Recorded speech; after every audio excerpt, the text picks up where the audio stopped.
Oh shit. Hey folks, this is this is Poor Sports Seattle. Starting off hot, confused.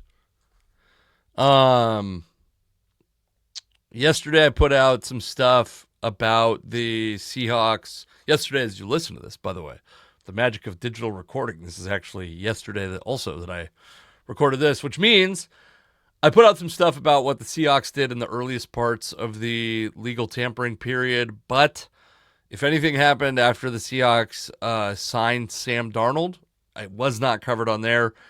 It's not. I don't think the Seahawks are going to do anything that is going to vastly or is gonna massively impact their what they do in the draft. I think that they're in a position to really do best player available in the draft, but just making sure we're recording and not.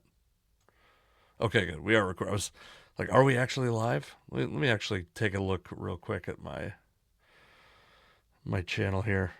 All right, we're not live. We're not live, folks. We're okay. I'm recording this like literally right after. Same clothes, folks. It's a dead giveaway. Yeah, so anyways, I think the Seahawks are in a position like they always like to be to take best player available. I don't think they like being pressured into a certain position, and I think maybe the last time they really were was Charles Cross, and it's worked out very well. I think it's a guy, by the way, a guy I think they had pretty high on their board, so that's good. So we're going to do the Pro Football Focus mock draft simulator. But before we get into it too far, we have to, because I don't think they yet have, and they also aren't going to yet have some of these deals that have been made by other teams. So, but I mean, I'm just invalidating everything that's going on here, but we're going to make a couple trades because, did I pick 7-round mock? Let's go back. Let's just go. Let's get back to the beginning of this. We can't. So 7-round mock.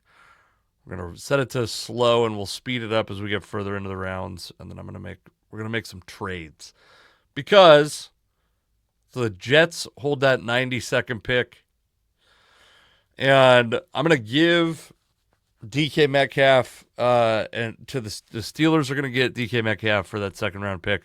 I'm going to give in this draft. I'm going to give Geno Smith to the Raiders as opposed to making that trade here, which is I'm not sure what all people are doing.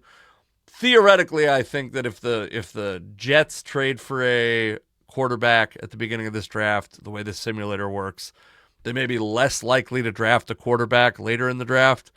And if that's the case, that may misrepresent what'll happen as far as so. For some reason, no system, I think, has been updated with this 92nd pick actually belonging to the Raiders. We're giving it to Seattle. We want to trade here. Nothing for the 92nd pick. What a deal. We will go to the Pittsburgh Steelers. Trade DK Metcalf for the 53rd pick. And the Oakland Raiders, not Oakland Raiders, real tough for me to move on from that. The Las Vegas Raiders will get Geno Smith for nothing. For absolutely nothing. Wait a second. Hold on.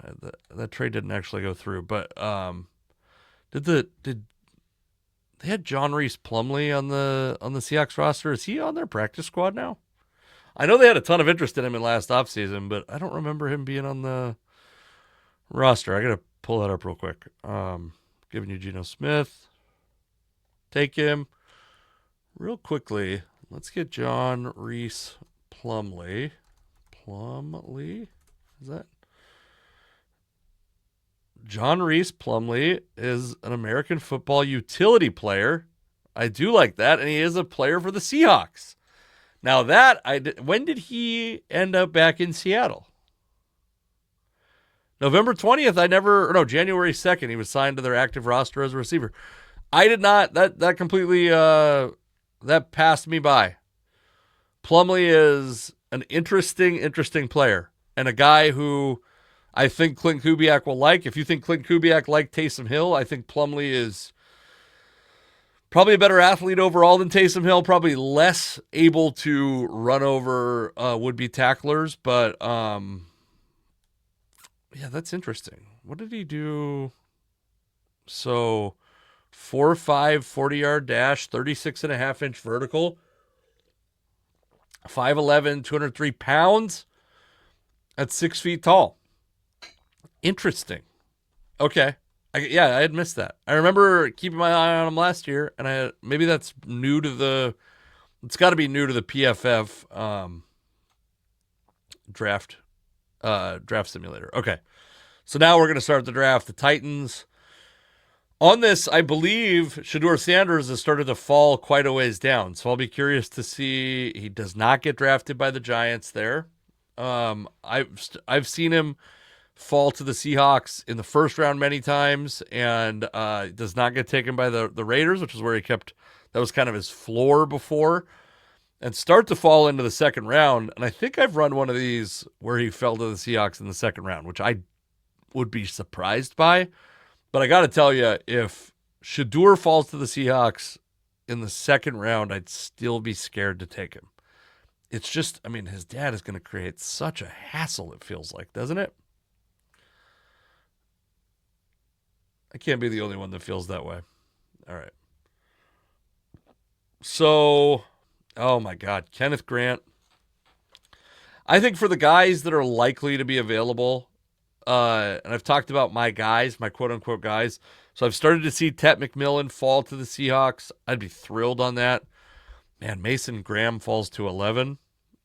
Kenneth Grant, I think, is a guy that I am like, I think he's a unique player in this draft. A guy with his body and his traits, hard to find in any draft, and he's probably the only guy with those traits in this draft.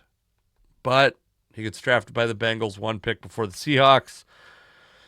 So then the Seahawks have kind of what I think is we're going to do no trades. I'm saying that now without even looking at all of who's available. We're going to do no trades because it just complicates things. James Pierce has off-the-field concerns and in the locker room concerns. I think he's, if not off the Seahawks board, probably lower on their board than a lot of teams. I mean, it's like really not an exciting group as you get down here. I'm not the first person to point this out, but there are not great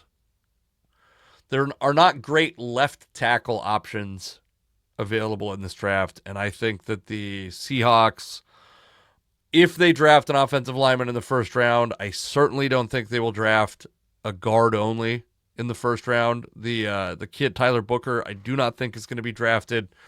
I don't think he'll be drafted by the Seahawks, period. I do think he's a guy that has the measurables and the pedigree to potentially play tackle. I compared him to Brandon Albert, but without any of Brandon Albert's like hyper athleticism, but a rare guy who could play guard after playing tackle. So, rare guy that could play tackle after playing guard in college. From like a body and frame perspective, he might be the best remaining like left tackle option, frankly. I don't think the Seahawks are going to draft Josh Simmons because of just injury concerns. Kelvin Banks feels like a guard only to me. Some people probably disagree with that. I think Gray Zabel's not a tackle at all. So if the Seahawks were going to draft an offensive lineman in the first round, I think they might get down as far as Josh Connerly, which might be who I end up taking because I think he's the only guy left who has a reasonable shot at developing into a left tackle. And I think if they draft a guy to play interior offensive line, I've said it every week, sorry I'm a broken record, but if they draft a guy with that in mind, he will be a guy who could also potentially replace Charles Cross in the future.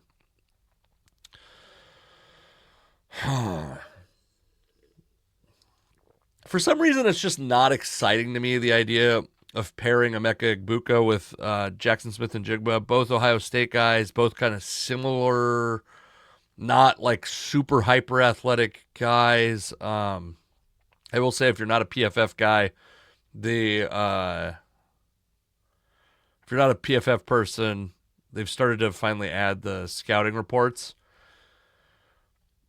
Egbuka, if the Seahawks did not have Jackson Smith and Jigba, and obviously if they had traded away DK Metcalf, he's like, I mean, a guy that feels like just an unbeatable prospect. Donovan Ezaraku is a guy that and I might be butchering that name. I just don't think this is the kind of guy. I think the Seahawks, if they're going to draft an edge, I think it's going to be someone who they can kind of line up in a spot. They want some to create confusion. So I think it's going to be a guy who's like could play with his hand in the ground in a 4-3. And what do they call it? It's not an even number front. And I don't know that Ezaraku is going to be that guy. But I don't really like any of these guys. Pierce, I think, fits this a little bit now. Pierce is 6'5", so maybe, but I'm doing it. I'm going to do a thing that nobody's going to be excited about, including the grades at the end of this draft. I'm going to take Josh Connerly at 18. My understanding of Connerly is he'd be a decent fit in a zone blocking scheme. Let's see what old PFF says. Yeah, good movement skills. I think long arms, young guy, long enough arms anyway.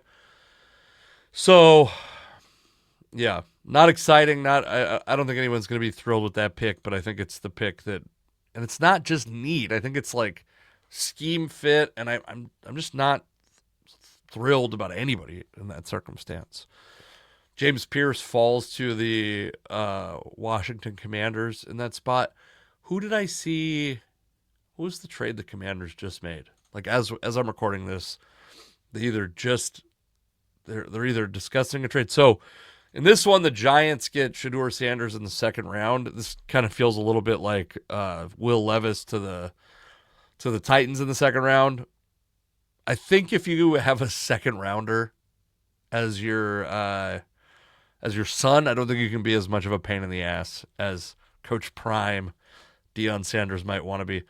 Donovan Jackson, I wish that I could let's get some combine measurements on Donovan Jackson. So Donovan Jackson is an interesting guy. The kind of guy I think the Seahawks might like off the field in that, or not necessarily off the field, but maybe I like Donovan Jackson more than I thought. I could not remember how his,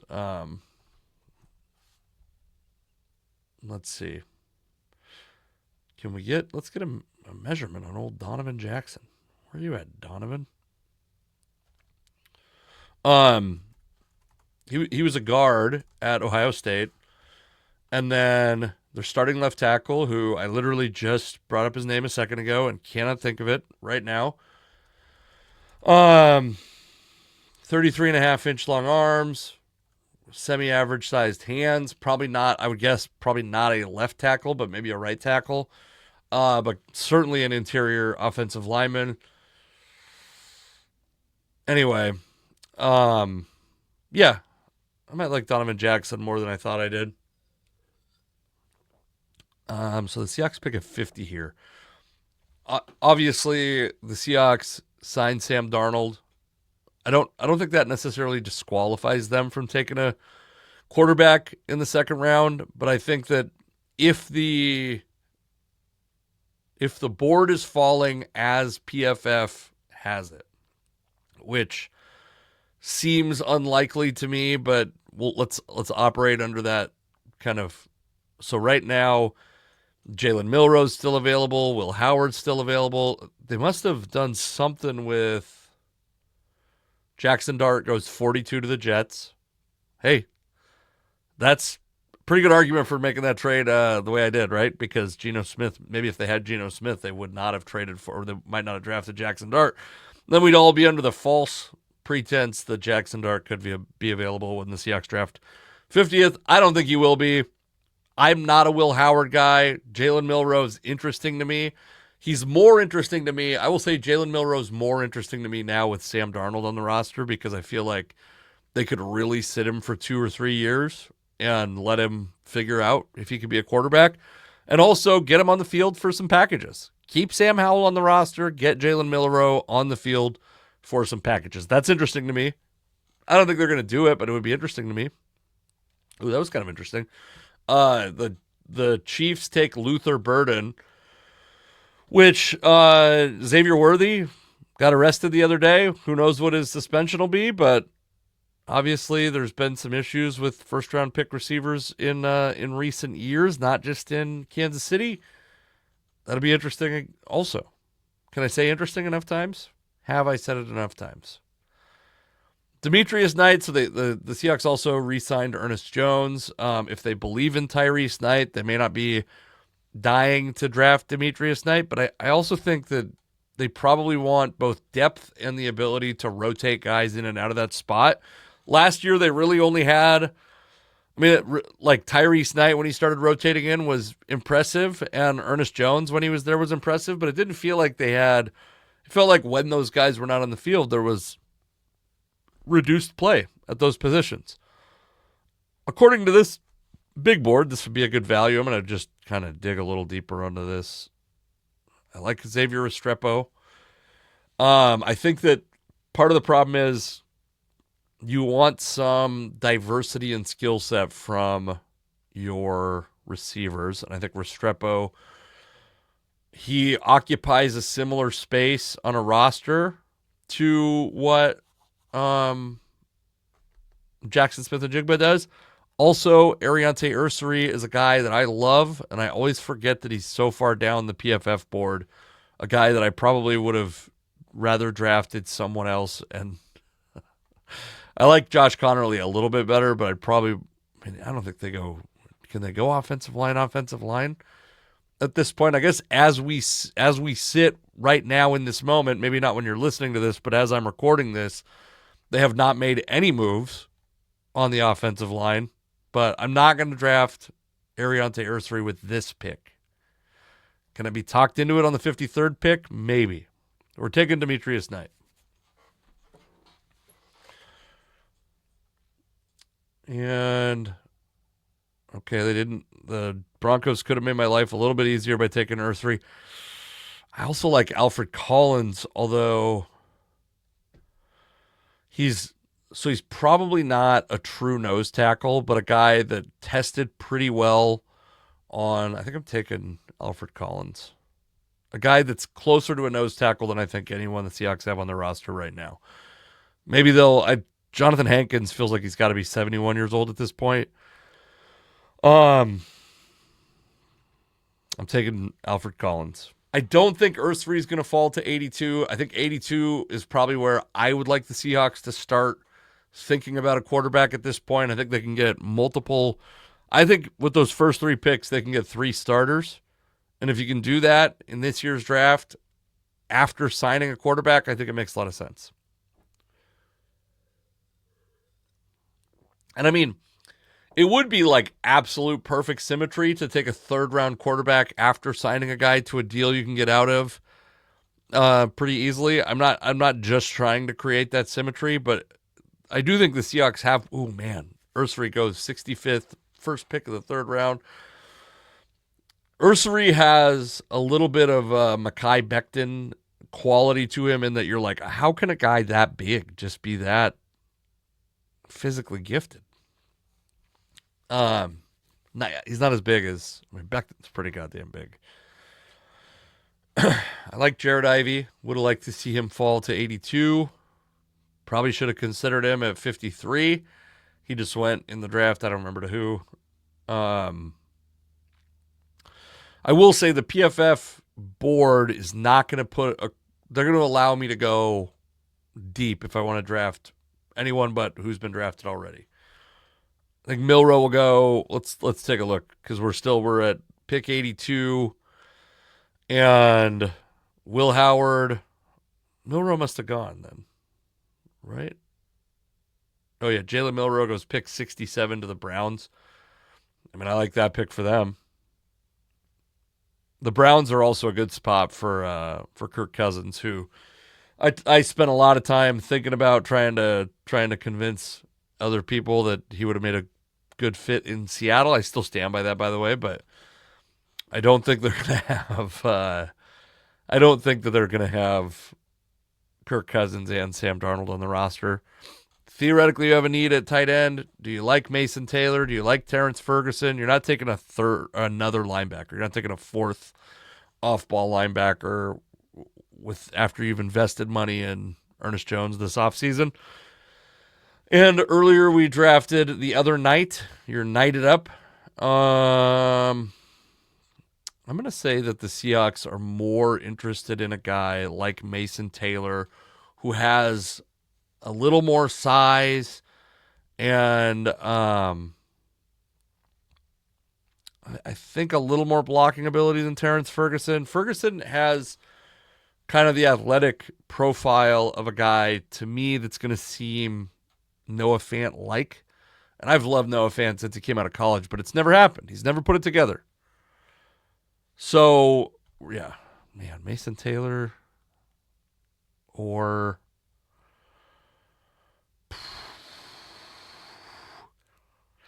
man, we're getting into this territory. I love the idea of Savion Williams being on this roster, and we already talked about John Reese Plumlee being on the roster, which I was not aware of.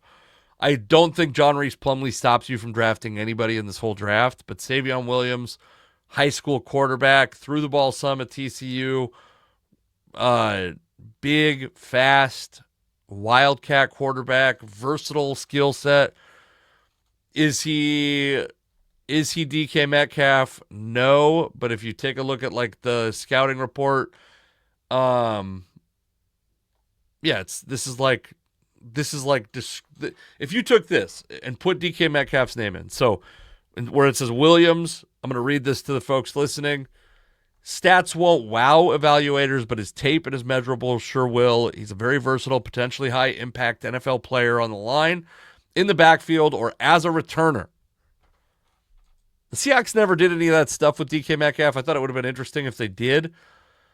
I'm taking Savion Williams because I don't want to miss out on him. I know I'm going to get a bad grade for drafting him at 82 because he's not a need according to. Obviously these are not updated needs because they still don't wide receivers a need for the Seahawks. I don't have to explain that to anyone who's seen Tyler Lockett and DK Metcalf leave the Seahawks in recent days. So that does.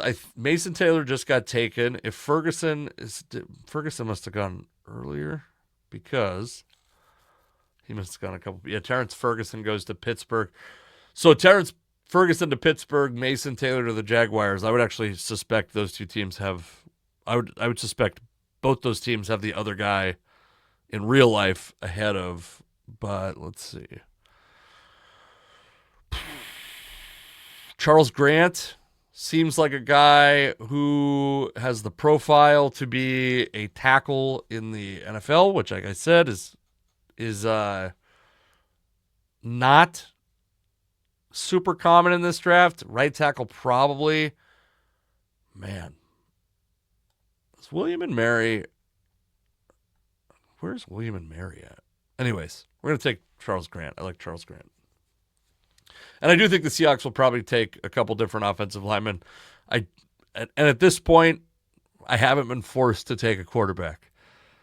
I think what we're going to see, if I've seen, as you know, I've been through this simulator several times, Quinn Ewers is very likely to be available at my next pick. I'm very high on Quinn Ewers, so I'm fine. I would be thrilled to get Quinn Ewers at pick 137. If he's not available, there's guys I like later in the draft. I'm fine with moving on from quarterback for another couple rounds, but if he's there, it'll be hard not to take him at 137. But I think he's 139 on the PFF big board now. And I'm sure it's going to shift around a little bit before next week. But I think it's looking good. I haven't seen Ewers go off the board. I did look away for a moment. So Will Howard, they have him at 108. He's a guy that seems somewhat likely to be reunited with Chip Kelly in Las Vegas. Dylan Gabriel, if I'm a GM, is off my board. I'm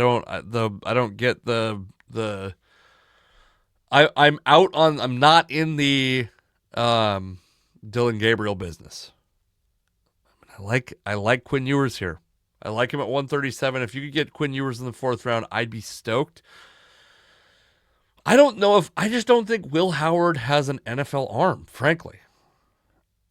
That's what it says here. He doesn't bring special arm talent. I do think, let's see what these scouting reports are somewhat new, so I haven't read many of them.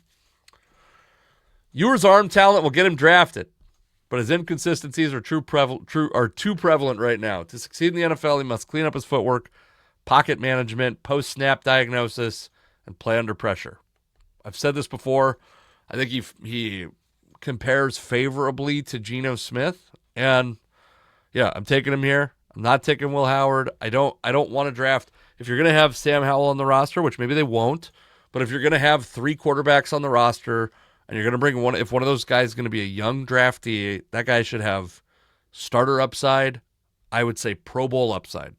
And I think that Ewers does, and I don't think that Gabriel does, and I don't think that Will Howard does. I think that Will Howard is very likely to become a reasonably decent starter in the NFL at some point. I don't think he's ever going to...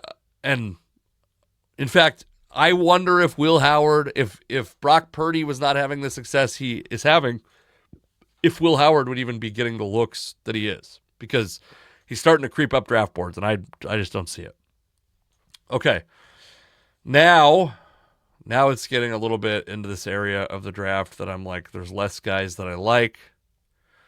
Jonah Monheim for if you're looking to add another offensive lineman. Basil Tootin, by the way, man, you go look at these Virginia Tech class. There was a lot of speed on that Virginia Tech team.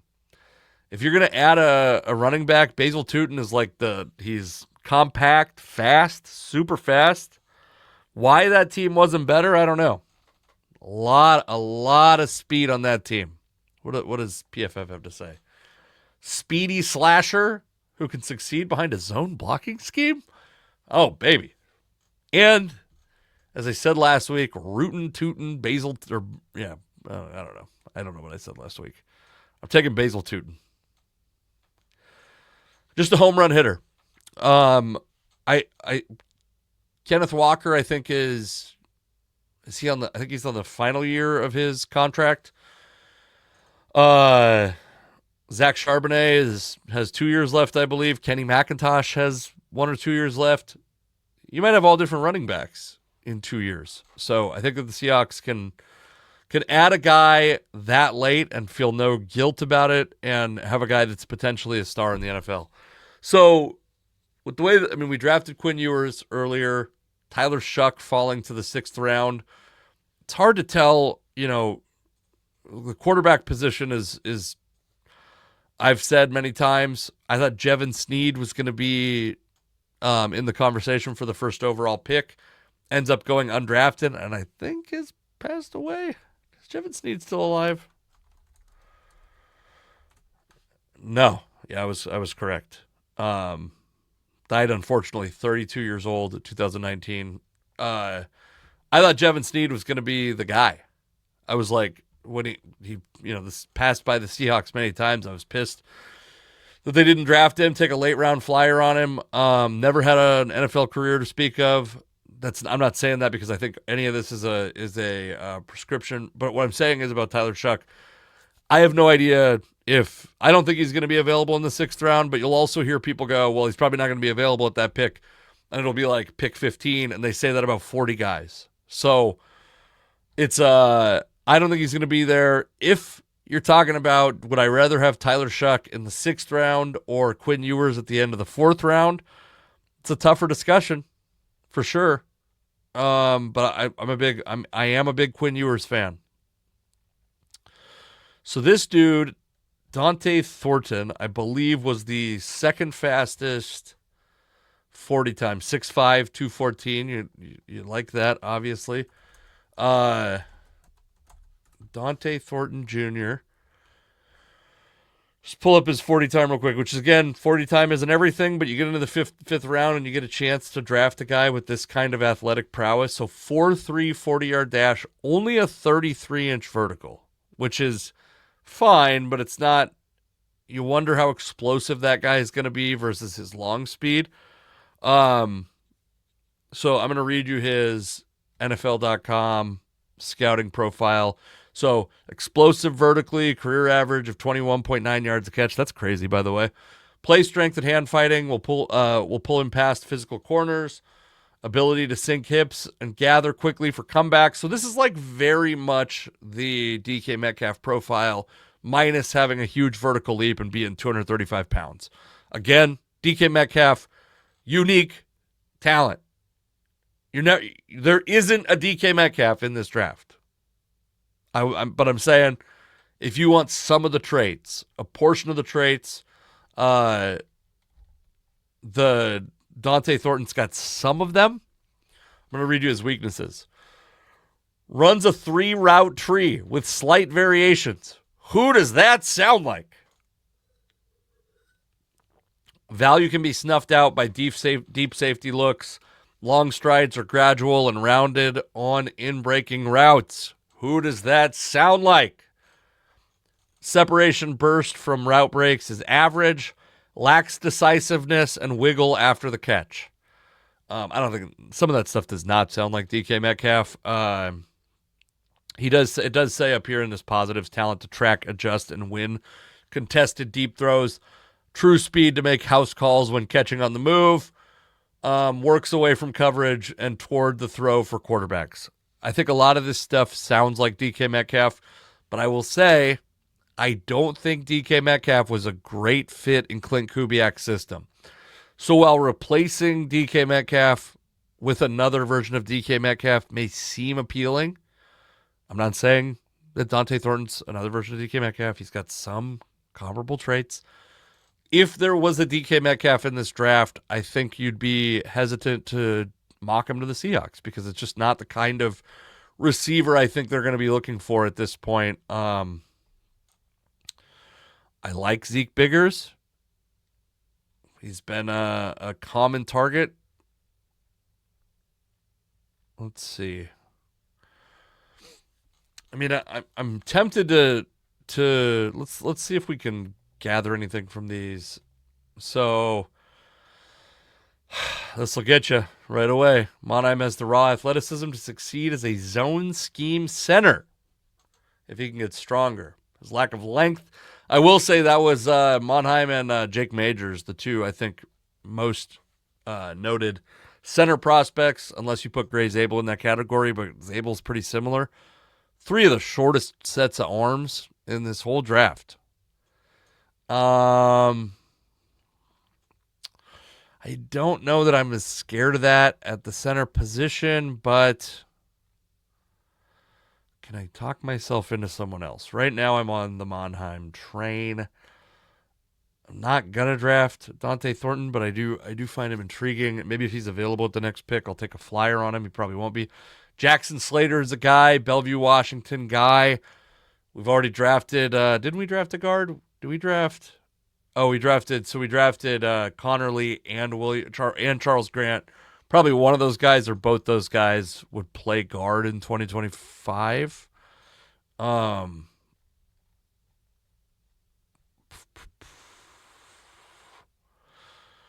Man, I'm going to take Monheim. I don't love it. I don't feel good about it, but we're doing it. Anyway, yeah, who's going now? Let's see. Is Thornton gone? So Zeke Biggers goes to the Bengals. Classic Bengals. Take a guy they picked a guy many years ago named Michael Johnson that I loved so much. I thought he was going to be the next Mario Williams. He was not. He was a quality NFL player for many years, but man, he had the athletic. Ooh, and Jackson Slater goes 1 pick. I don't know if I would have taken another offensive lineman after taking 3 already, but damn. Feels painful at least. So what positions that the Seahawks need have we not taken? We took a linebacker, which is arguably not a need, but best player available. Alfred Collins adds depth. Not only depth to the defensive line, but maybe takes on that nose tackle spot. Savion Williams is probably slots in as your number 3 receiver, assuming that they add somebody else in the offseason that's a veteran. Josh Connerly we talked about. Charles Grant we talked about quite a bit. Quinn Ewers, obviously. Basil Tootin we talked about. So what are your needs left? You need an edge rusher. And edge rushers, by the way, seem to be getting more and more expensive, which might justify drafting one a little bit earlier. We might have missed the boat on that a little bit. We could look at what's left. Tight end for sure. Tight end, both those positions I think are relatively strong in this draft. So I'm looking at Luke Lachey here, and I think he's interesting. I don't have edge rushers this high, but is there? I just want to go through and see. Man, we might have fucked ourselves on edge rushers. I think Luke Lachey is probably the guy here, and then you're going off of preference obviously when you're in the 7th round, it's a guy who's unlikely to make a severe impact. So I'm going to take Luke Lachey coming off of, I believe, a broken ankle. Did I draft him or no? No, I somehow pulled up his. I would have liked to have an edge rusher there, and then we're going to be fighting to figure out which edge rusher is going to be the.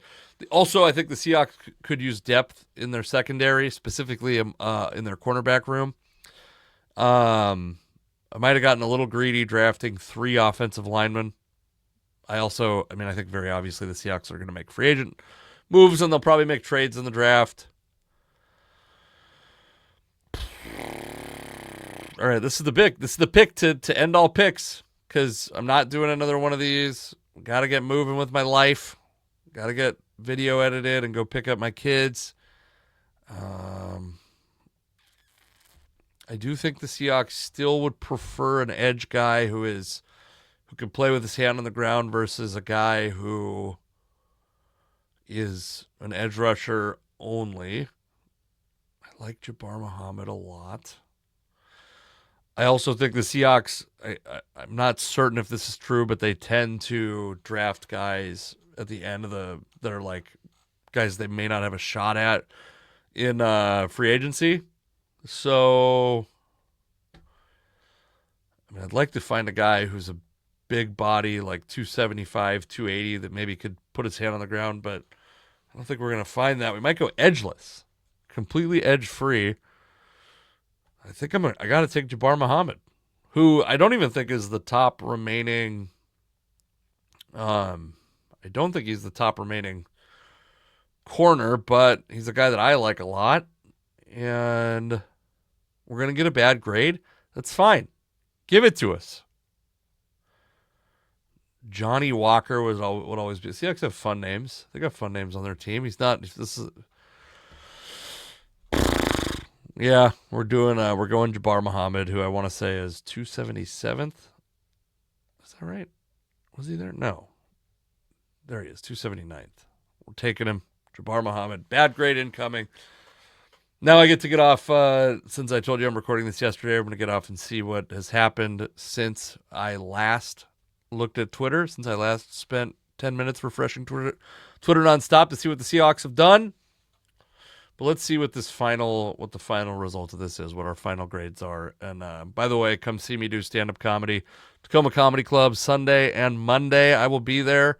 We get a D for Josh Connerly. They obviously wanted Ezeraku. They want everybody else. They're probably not even the only guy they would have been pissed and suggested instead of Josh Connerly. Too goddamn bad. Demetrius Knight, A+, because their average draft position is so far out of line with their big board ranking, and that's how they do the grades. Alfred Collins, fine. Savion Williams, fine. Charles Grant, we're getting bad grades. This is going to be a bad grade, folks. They don't like Basil Tootin at 173. They devalue running backs here, which I actually bottom 34%, B-. All right. Well, I'd be stoked with the first, 5 rounds of this draft, frankly. I'm not thrilled at what happened after Monheim might have been a reach. Charles Grant, maybe I didn't need to take either. I also might have wanted to take somebody instead of Connerly and take Ursary with the 50th pick. If I could do it all again, or the 53rd pick, if I could do it all again, I might do different. But we'll have to wait till next week when I get to do it all again. And hopefully the big board's updated and the needs are updated. It'll be a little bit more accurate after the beginning of free agency. All right. Thanks, everybody. Casey McClain Comedy. Watch my special. I love you. Bye.